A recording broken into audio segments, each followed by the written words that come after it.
All business owners need to have certain skills and abilities. Do you have what it takes? In this video, you'll see some typical characteristics of successful business people. You can then consider your own skills and personal characteristics. We'll help you to think about how the skills and experience you've gained in day-to-day life could help you when you're starting up your new business. Whatever type or size of business you're thinking of starting up, there's a whole range of skills you'll need.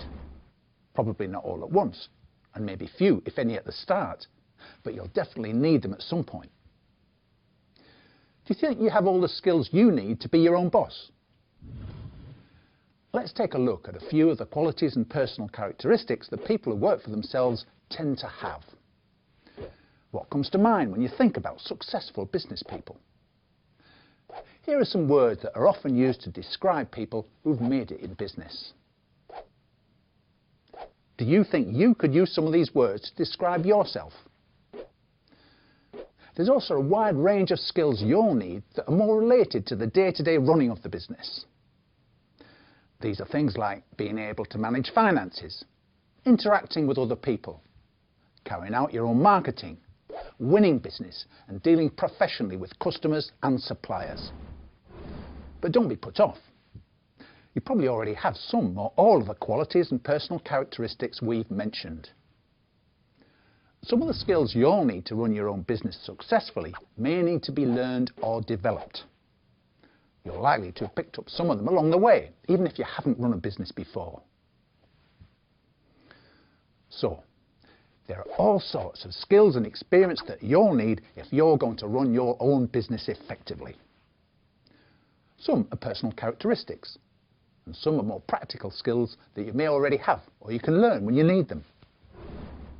A lot of people who set up a business have never done it before. Some go into business doing the same sort of job as when they were working for someone else. Lots of others have something they're interested in and try to develop it into a business idea.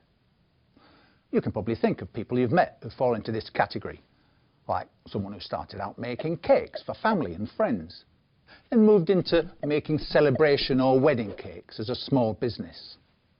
Or the classic car enthusiast who began helping out other owners with mechanical repairs and now runs a small garage specialising in certain cars.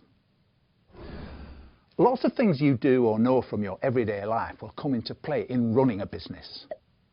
If you've got a family, for example, you'll be used to thinking about your weekly or monthly budget.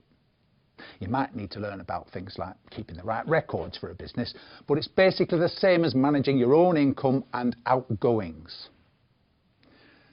If you have a hobby or interest that you've developed to a high level, maybe a sport or a craft for instance, you're likely to have picked up a lot of information about training or mastered the techniques needed to make things well. Any voluntary or community work you've done will have helped you to learn valuable skills. You helped your children's school by organising its summer fair or sports day. Or have you been a school governor?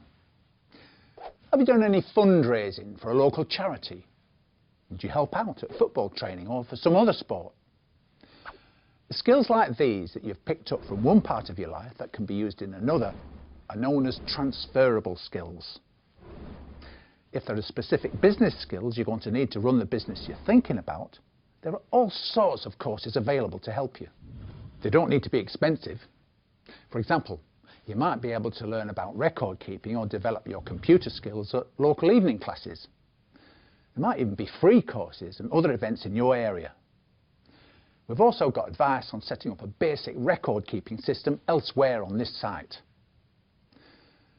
Think about what you've done in the past and then think about how all those experiences can help you if you do decide to go ahead and start up your own business.